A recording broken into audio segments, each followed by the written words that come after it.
Pete's Pigskin Previews spotlighting 80 area high schools from 6-man to 6A as we get ready for the high school football season. Pete's Pigskin Previews are brought to you by Wayland Baptist University and Raider Pump and Supply. Coach, what do you want to say first about, talk about last year at Silverton? I mean, really a good year for the Owls. It was, yeah. Last year was a lot of fun. I think we ended 7-4, which was a big jump from 3-6 the year before that. We had a lot of buy-in.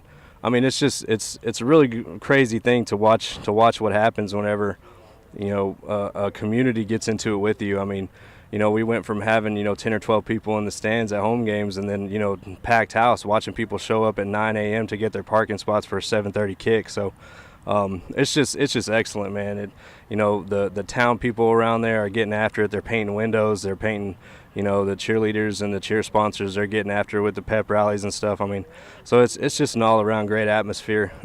And the guys know that there's a culture now. They know that there's a way of doing things, and it all starts with the kids.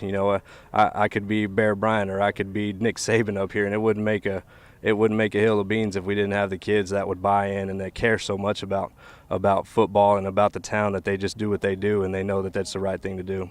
How many kids are back offensively and defensively? We've got 5 back on both sides.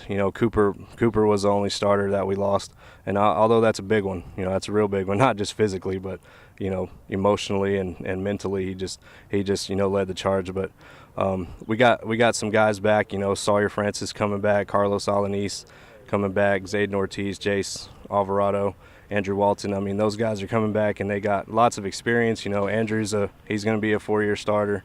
Zayden Ortiz, he would have been. He just, he was a basketball guy, and then I think he turned football guy. I think we changed his mind a little bit. So Carlos Alanis, scat back, Sawyer Francis, 4-year starter. 4-year all-district, all-region, all-state guy. So, we got lots of firepower coming back, but we still know that it's it's an uphill climb all the time, and we got to keep getting better every day. And talk to me about your non-district schedule. Non-district, we actually picked up a couple of different ones. We start out with Petersburg at home, and then we go to we have Paducah at home actually, and then we go to Whit Harrell over there with Coach Holt. That the tiebreaker, I guess. we got them in preseason last year, and they kicked our teeth in the playoffs. So it'll kind of be a grudge match. So we'll find that'll be a fun one. And then we actually picked up Weatherford Christian on week 4. We're going to meet them somewhere in the middle, maybe Knox City or Benjamin. So it'll be fun to see somebody that we don't get to see all the time. And then we have Jayton at home. That'll be real tough, a real tough game. And then we're actually playing another private school. It's called Prince of Peace Christian School. They're out of Carrollton. That got them week 6. They're coming to our place. They were looking for a game up here, so we're happy to oblige as long as they'd come our way. So. Anyway, that'll be a fun game. Again, somebody we don't get to see all the time. District it's going to be competitive again. So last year we went down swinging to Groom in the district game. They'll always be competitive. They'll always find a way. Coach Pete and Coach Riley up there, they're great with the kids. They always have them ready.